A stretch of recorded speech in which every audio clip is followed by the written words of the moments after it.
Zhao Yan's fingers hovered over the send button on her resignation email at 7:30 p.m. Friday. She'd retyped the 4-line document 3 times, stripped every trace of bitterness, only stating she was formally terminating her dispatch employment effective immediately for the 0-day exit clause written into her contract. She CC'd HR, hit send, then shut down her work laptop without saving a single new file that day. She stuffed 3 trivial personal items into a canvas tote bag, an insulated water mug, a metal soup spoon, an unopened pack of disinfectant wipes. 10 years of full-time labor, and that was every personal possession she'd kept at her station. She didn't pause to glance at the desks around her. Chunfeng's workstation 2 rows over overflowed with custom figurines, humidifiers, framed vacation photos, potted succulents, small personalized trinkets stacked from wall to keyboard.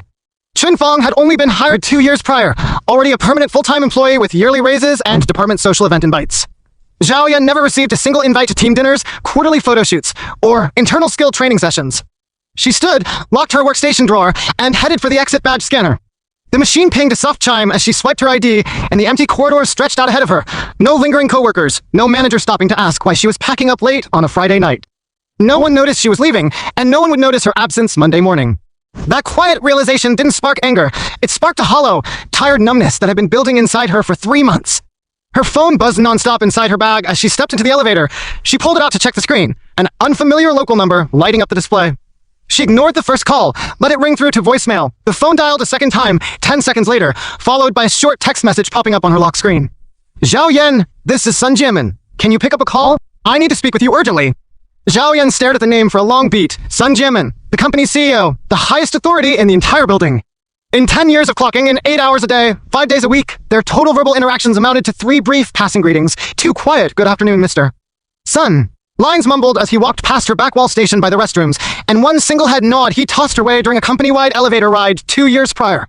He'd never once asked her name, never stopped to ask what work she handled, never acknowledged she existed until this exact moment. She slipped the phone back into her tote without calling him back, stepped out of the elevator into the underground parking garage, and walked straight to her beat-up sedan. She didn't reply to the text, didn't listen to the voicemail he'd left, and drove home without a single glance back at the office tower. Zhao Yan didn't log into her work accounts or answer work calls the following Monday. She slept in until 9 a.m., made coffee at home, and pulled up a freelance data analysis side project she'd been building over the past 6 months, a quiet backup plan she'd started drafting the day she discovered Qian Hui had been rewriting her report author credits for 8 straight years. Back at Junhua's office, the entire department fell apart before 11 a.m., and not a single staff member connected the breakdown to Zhao Yan's absence until midday. At 9:40 a.m., administrative staff sent a mass company email reminding all department heads to submit monthly attendance spreadsheets by Wednesday close of business. Qian Hui skimmed the message over her morning latte, barely registering the empty workstation tucked against the restroom wall at the far end of the office floor. She glanced over once, tossed out a casual question to the open room. Did Zhao Yan put in a PTO request for today? No one responded. Every other team member was buried in their own minor client tasks, none of them responsible for the core data infrastructure Zhao Yan maintained single-handedly. Qian Hui shrugged and dropped the subject entirely, assuming Zhao Yan had taken an unplanned sick day without filing formal paperwork. 10 minutes later, the market department's junior coordinator dialed Qian Hui's direct line, urgent panic thick in his voice. Qian manager, Ma Jichang's client quarterly analysis report. Can you forward it over right now? The executive team is hounding him for a mid-morning briefing. Qian Hui rifled through her personal email folders, scrolling back weeks, and couldn't locate the file anywhere. She never saved raw data or full report drafts locally. Zhao Yan handled all data compilation, formatting, and drafting, sent the finished file to her inbox, and Qian Hui only forwarded the polished document upward to leadership without downloading a backup copy. I don't have the raw file saved. Track down Zhao Yan and have her send it over immediately. I've called her cell 3 separate times. It's going straight to voicemail every time. Qian Hui huffed, annoyed, and told the junior coordinator to circle back later before hanging up. She still didn't pause to wonder why Zhao Yan wouldn't answer her phone on a supposed sick day. The next crisis landed at 10:40 a.m., a frantic inbound call from the finance department lead. Our client reconciliation Excel system is throwing fatal formula errors when we pull monthly billing logs. We can't pull a single active contract's payment data. IT support ran diagnostics and said the entire workbook is built on custom macros Zhao Yan coded herself. They don't have the source logic or access permissions to fix it. Qian Hui's irritation ticked up a notch. She told finance to wait until Zhao Yan returned to the office, fully convinced the missing worker would stroll in by afternoon to resolve the issue. She still hadn't opened the email Zhao Yan sent Friday night. By 11 a.m., Ma Jicheng, one of the company's highest-value client account managers, responsible for 3 multi-million-dollar annual contracts Zhao Yan had built data pipelines for, called Qian Hui's personal cell, furious and unyielding. Where's Zhao Yan? She promised to deliver the revised project timeline dataset to me first thing this morning, and her phone's powered off entirely. I don't have the bandwidth to walk any replacement hire through 10 years of custom client tracking rules. I need her on the line in the next 15 minutes. Qian Hui tried to placate him. offering to assign another junior team member to reconstruct the data, but Ma Jikyung shut her down instantly. Every single customized tracking rule, every client-specific payment term adjustment, every cross-year comparison formula, Zhao Yan built all of it from scratch. None of your other staff understand the back-end logic, and I won't waste 3 hours re-explaining every client's unique needs to a random temp. Get her on the phone, or this entire quarterly project timeline stalls. Once she hung up on Ma Jikyung, Qian Hui finally decided to revisit her unread email inbox from Friday evening. She scrolled past meeting invites, vendor invoices, and internal memo spam, and landed on Zhao Yan's sent message timestamp 7:30, 2 p.m. Friday night. Subject line plain and unmissable. Resignation notice.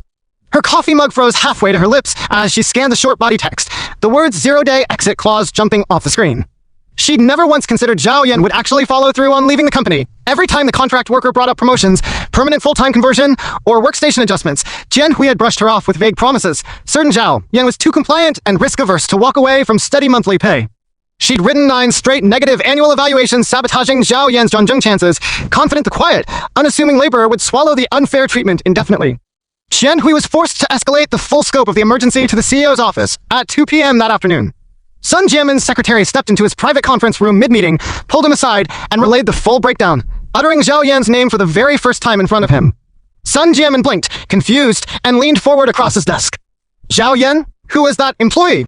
The secretary flipped through the company master staff roster, scrolling to the dispatch contractor section, and pulled up her file summary.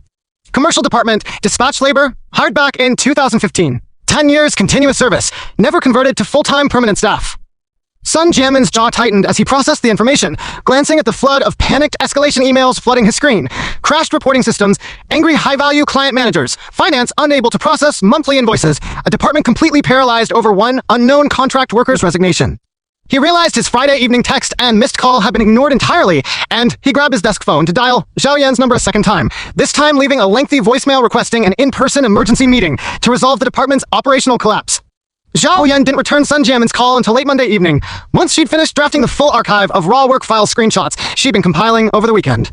She hit accept when his number popped up on her screen, her tone flat, calm, completely devoid of the anxious deference she'd used every time she'd passed him in the office hallways over the past decade. No nervous stutters, no polite small talk, no desperate attempts to ingratiate herself to the CEO. Mr. Sun, what's the matter? Sun Jiamin rushed straight into his ask, urgent and unthinking, blind to the layers of unfair treatment behind her resignation. I received your resignation email Friday evening, and our entire commercial department is non-functional without your client management tools and reporting frameworks. I'd like to schedule an in-person meeting with you to discuss reversing your resignation. We can work out a compensation adjustment and internal promotion immediately. Zhao Yan paused for 2 full seconds, letting the silence hang heavy on the line, before responding without a single trace of frustration or outburst. There's no need for an in-person conversation. Just process my formal exit paperwork through HR per the dispatch contract's exit terms. Sun Jiamin pushed harder, confused by her uncooperative demeanor. Zhao Yan, this situation is critical for the company's ongoing client projects. Can't we sit down and negotiate a solution together? That was the line that broke through her practiced neutrality, and her voice softened, sharpened with quiet, undeniable truth. Mr. Sun, you've never once spoken my full name out loud to me in 10 years of employment. The first time you bothered to dial my personal cell phone and learn who I am is because all the systems I built collapsed and your clients are panicking. If my work hadn't locked your department's daily operations, you would never have known a contract worker named Zhao Yan existed on your office floor. Sun Jiamin froze mid-sentence, unable to formulate a single rebuttal to her statement. He'd spent years relying solely on Qian Hui's quarterly performance presentations to judge the commercial department's output, never once walking the back office to meet the laborers building all the data tools Qian Hui presented as her own work product. His managerial blind spot had created 10 years of unaddressed exploitation, and he had no defense to offer her. I'll coordinate all password handover documentation and system logic notes via encrypted email to HR tomorrow morning. All other exit formalities can be handled remotely without me returning to the office. I'm hanging up now, Mr. Sunday. She ended the call before he could interject another plea to reconsider her resignation, set her phone face down on the kitchen counter, and pulled up the 9 annual negative evaluations and photos she collected from HR's file archive the prior week, scrolling through each handwritten line Qian Hui had submitted year after year to block her full-time conversion. Third tension beat, word 1635, the CEO's first genuine realization of his own massive leadership failure, as Zhao Yan dismantles his self-serving assumption that the company could easily negotiate her return with empty promotion promises. Zhao Yan replayed every small, dehumanizing slight Qian Hui had inflicted on her over the decade as she sorted her digital evidence folders, processing each memory with slow, deliberate emotional clarity. Her workstation, wedged flush against the men's restroom door for 10 full years. She'd requested a station relocation her first year on staff, citing constant loud toilet flushing disrupting client conference calls.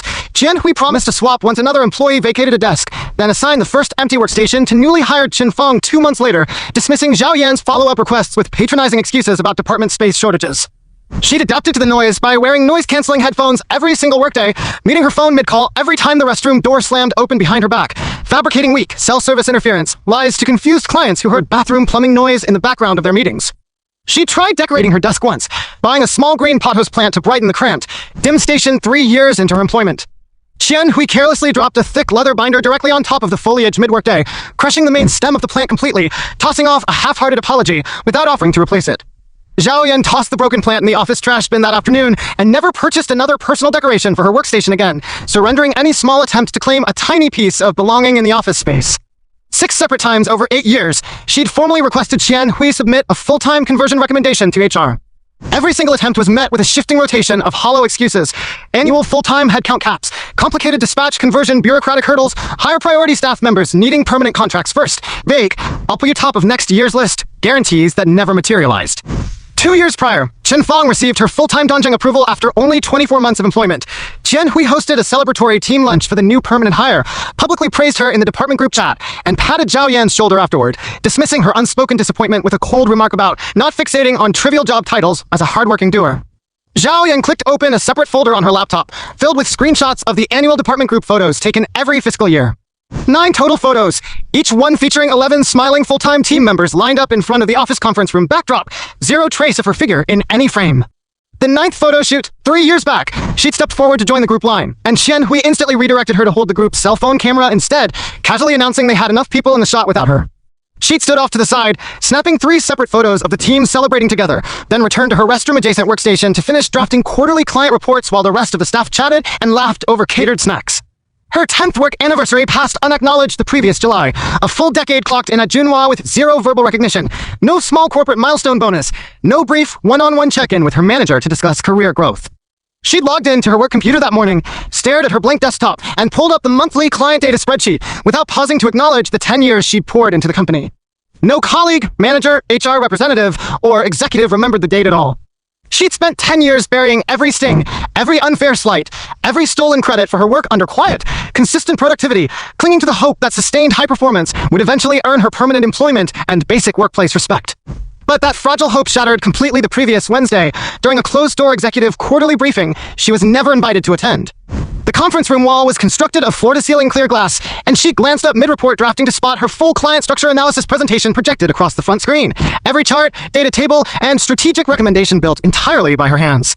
The tiny footer text at the bottom of every slide read presentation lead, Qianhui. That split-second visual broke the thin thread of optimism she'd clung to for a decade, not with explosive rage or loud crying, but with a quiet, crushing grief. She didn't storm into the conference room to confront Qianhui, didn't send an angry complaint email to HR that afternoon, didn't vent to any coworkers about the stolen presentation credit.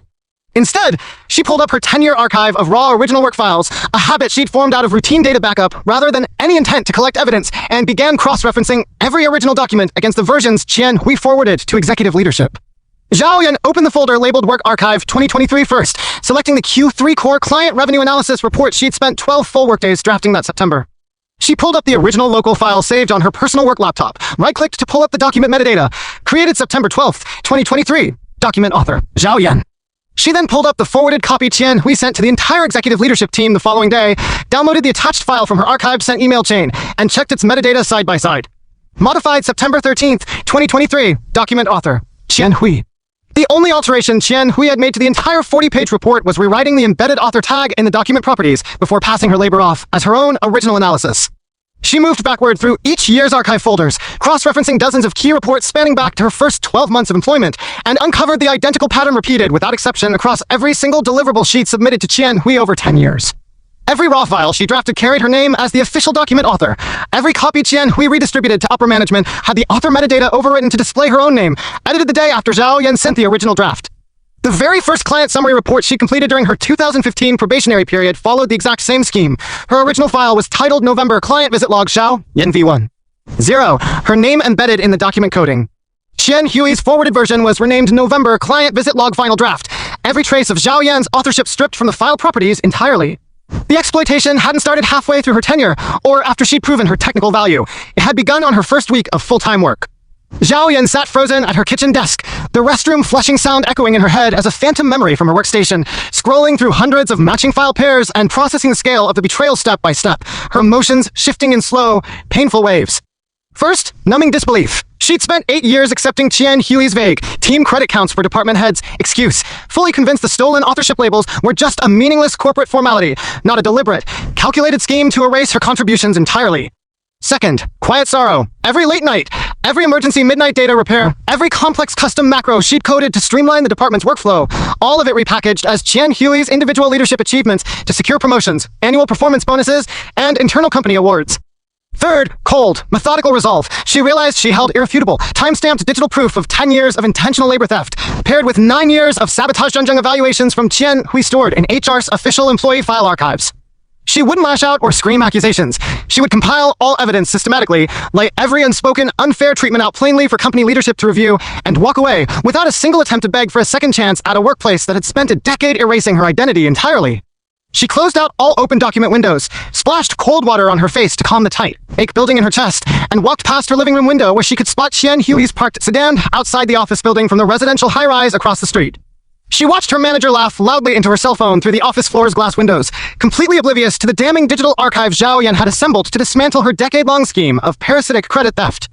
Zhao Yan returned to her desk, opened the blank Microsoft Word document, and typed the 3-word title that would officially sever her 10-year relationship with Junhua Corporation, resignation notice. No dramatic accusations, no lengthy list of grievances, just a formal, straightforward exit request, crafted to leave all her evidence locked safely away for the inevitable follow-up meeting Sun Jianmin would demand once the department fully collapsed without her labor. 2 full days after Zhao Yan ended her tense call with Sun Jianmin, her phone buzzed mid-morning while she was sorting raw file metadata screenshots into labeled digital folders. The caller ID read Zhongli, HR supervisor, a woman she'd exchanged minimal pleasantries with once or twice a year during mandatory annual staff compliance training. She tapped accept, kept her tone neutral, no warmth, no lingering resentment. Zhao Yan, it's Zhongli from HR. We've begun processing your resignation paperwork, but Qian Hui flagged a critical hold on your exit clearance. She claims core department systems and client data access are entirely locked behind your personal passwords, and you're contractually obligated to return to the office to complete formal handover. Zhao Yan leaned back in her dining chair, fingers tapping the edge of her laptop where 9 years of negative evaluation photos sat saved in a locked folder. She'd anticipated this exact demand before even submitting her resignation. Qian Hui's entire professional standing rested on the systems Zhao Yan built, and the manager would panic the second she realized there was no backup knowledge base to fall back on. The dispatch contract I signed clearly states 0 mandatory, no required in-person handover obligations. I've already mapped every system password, macro logic note, and archived client dataset in a password-locked PDF, ready to send over encrypted email to HR's shared inbox today. There's no legal requirement forcing me to step foot back in that building. Zhongli hesitated on the line, a faint awkward huff crackling through the speaker. Her hesitation told Zhao Yan everything she needed to know.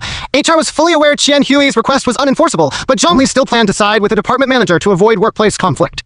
Can you just come in for 30 minutes to walk one of our HR coordinators through the files in person? Don't take this as us picking sides. You're just being unreasonable by refusing to cooperate fully. Unreasonable. Zhao Yan's voice dipped, sharp but calm, no raised volume. Before we talk about cooperation, I need to ask you a direct question that you cannot dodge. Every year, Qian Hui submits a formal department head recommendation form for my full-time conversion review. Your HR department stores a physical copy of every single one of those evaluations in my official employee personnel file, correct? A long, loaded silence stretched across the call. Zhongli's breathing grew shallow. The telltale sign she was scrambling to craft a vague, non-committal response to avoid admitting the truth. Employee personnel records are confidential internal documentation, Zhao Yan. I can't share file contents with active or departing staff per company privacy policy. These are my personnel records. Labor regulations grant me full legal access to every document filed under my employee ID number. If you refuse to voluntarily show me the evaluation forms, I will submit a formal written information disclosure request to corporate headquarters and escalate the matter to the local labor bureau for oversight. Zhang Li's thin resolve crumbled instantly. She'd spent 9 years sweeping Qian Hui's sabotaging evaluations under the rug, and she had no desire to field an official labor department audit over a contract worker's denied access to her own files. All right, come to the 3rd floor HR conference room tomorrow at 10 a.m. and I'll pull your physical personnel archive out of storage for you to review in private. But this stays strictly between us. If Qian Hui finds out I let you read those annual recommendation slips, she'll file a formal complaint against me with senior leadership. Zhao Yan ended the call without promising secrecy, closed her laptop screenshot archive, and spent the rest of the afternoon cross-referencing local dispatch labor laws online, highlighting key clauses that proved Junhua had violated employment regulations for a full decade. The law-mandated permanent full-time contracts for any dispatch labor assigned to the exact same job role for more than 2 consecutive years.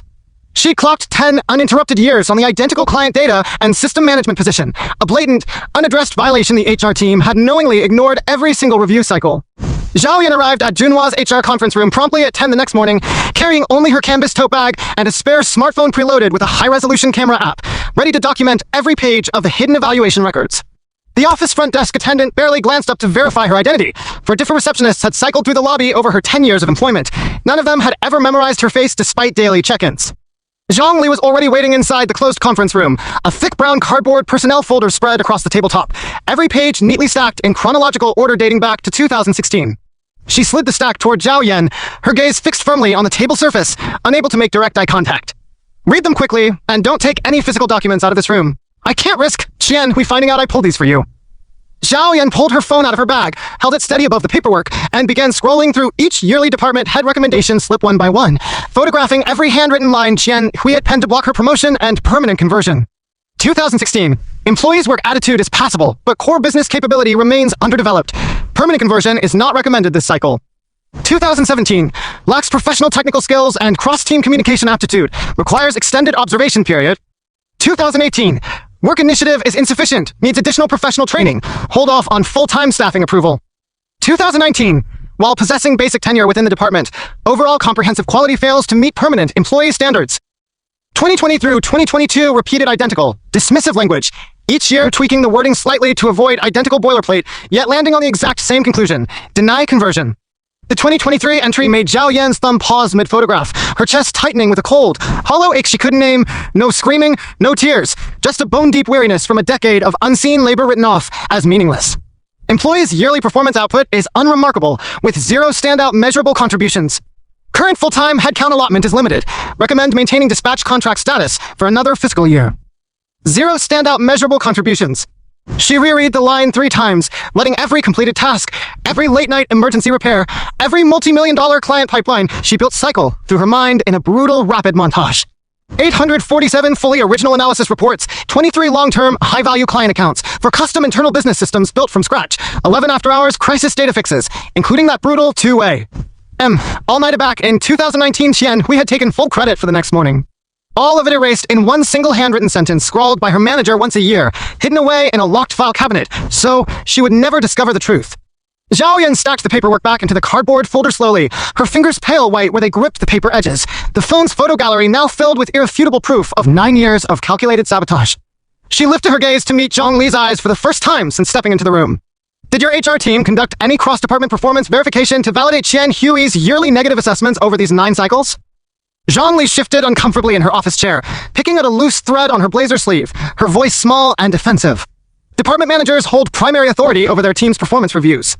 Our HR team is drastically understaffed. We don't have bandwidth to cross-check every single line item on every staff evaluation submitted company-wide. 9 consecutive years of identical rejection recommendations for an employee handling the entire department's core data infrastructure alone, and none of you thought to flag that pattern as abnormal? No one once questioned why the most technically critical staff member in the commercial division was stuck on a temporary dispatch contract for a full decade. Zhang Li had no response to that, her lips pressing into a thin, tight line. She'd known the entire time Qian Hui's evaluations were intentionally skewed to keep Zhao Yan invisible and underpaid, yet she'd chosen to look away every single year to avoid workplace friction with a senior department manager who held sway over internal budget allocations. Self-preservation had overridden compliance with both company HR policy and national labor laws. Zhao Yan slid her phone back into her tote bag, stood, and paused at the conference room door before exiting. I've photographed every evaluation form for legal record keeping. Additionally, I've reviewed the local dispatch labor regulations in full over the past 2 days. It's illegal to keep a single worker assigned to the identical job role on a temporary dispatch contract for 10 straight years. The company is in clear violation of labor standards here, and I reserve full right to file a formal complaint with the Labor Bureau if exit negotiations turn adversarial. Zhang Li's face drained of all color, panic flashing across her features as she processed the legal repercussions heading for the company, and by extension, her own HR department. Zhao Yan didn't wait for a reply. She pushed open the conference room door, walked straight past Qian Hui's glass-walled office without glancing inside, and headed for the building exit, leaving the panicked HR supervisor stuck alone with a mountain of unaddressed regulatory violations and hidden personnel misconduct. Zhao Yan cut through the underground parking garage on her way to her sedan, ready to drive home and compile all the HR evaluation photos alongside her 10 years of file metadata evidence into a unified digital archive. A soft voice called out to her halfway across the concrete bay, and she turned to spot Lu Sa, the building's long-tenured full-time janitor, pushing a wheeled cleaning cart stacked with trash bags and disinfectant spray bottles. Lu Sa's eyes locked onto the canvas tote slung over Zhao Yan's shoulder, instantly recognizing it as the bag she'd carried every workday for 10 years, and her mouth pulled down into a weary, sympathetic frown. Zhao, you're carrying your personal things out. You're leaving the company for good, aren't you? Zhao Yan nodded once, a quiet, non-committal gesture. She'd exchanged brief, casual small talk with Lu Sa over the years, the only staff member in the entire building who'd ever paused to ask how her workload was holding up after late-night overtime shifts. Lu Sa sighed heavily, rolling her cleaning cart closer to the concrete pillar separating them, lowering her voice to avoid being overheard by passing office staff. I saw this exact play out 5 years before you even got hired. The woman who sat at that restroom-adjacent workstation before you, Xiao Fan, she lasted 5 years on dispatch, same as you, never got approved for full-time conversion either. Zhao Yan froze mid-step, every muscle tensing with quiet shock. Qian Hui had never once mentioned a prior employee occupying her workstation.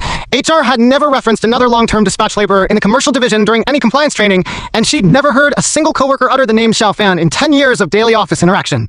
What happened to her? Why did no one ever talk about her around the office? Qian Hui buried her existence completely after she quit. Lu Sa whispered, glancing over her shoulder to check the garage entrance for managers. Xiao Fan was brilliant at drafting client proposals, just like you. She built a flagship project plan that won the company a huge annual contract worth over 1 million yuan. Qian Hui took full credit for the project at the annual corporate awards ceremony, walked away with a 15,000 yuan cash bonus, and never gave Xiao Fan a single cent of that reward money. Zhao Yan's mind flashed back to the 2019 overnight system crash incident, the report Qian Hui had published to all leadership taking sole credit for the emergency repair work she completed alone. A pattern stretched back far longer than her own tenure. This parasitic credit theft wasn't a recent habit.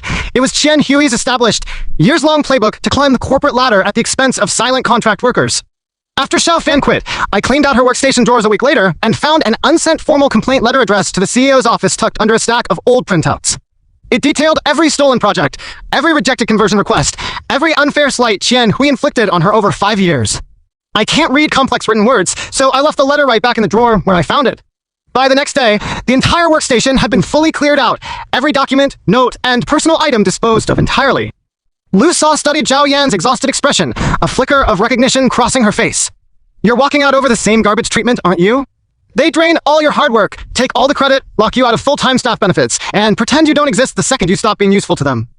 Zhao Yan didn't confirm or deny the accusation, just gave the janitor a faint, weary nod before bidding her a quiet goodbye and continuing toward her car. Once seated behind the steering wheel, she pulled out her phone and logged onto the anonymous corporate workplace social media platform, typing the company's full name paired with Qian Hui's name into the search bar. One single 2-year-old anonymous post popped up at the top of the results feed, and Zhao Yan's breath caught as she scanned the title. I quit after 5 years of dispatched invisibility. My manager stole every single one of my original work projects. The anonymous author's writing tone matched exactly what Lu Sa had described about Xiao Fan, frustrated, exhausted, recounting identical grievances, repeated empty promises of permanent conversion, stolen proposal credit, emergency after-hours labor never acknowledged in leadership communications, being erased entirely from team photos and corporate milestone events. The comment section held only 3 replies, one short line standing out clear against the rest. You are not alone in this. Zhao Yan didn't leave a comment, didn't send a private message to the anonymous poster, just screenshot the full post and saved it to her growing evidence archive folder. Another critical layer of proof had landed in her hands. Qian Hui's exploitation of invisible dispatch laborers was not an isolated incident targeting only her. It was a repeated cycle spanning 15 years of her management career, a systemic pattern of misconduct the company had zero knowledge of until Zhao Yan's resignation collapsed the entire department's workflow.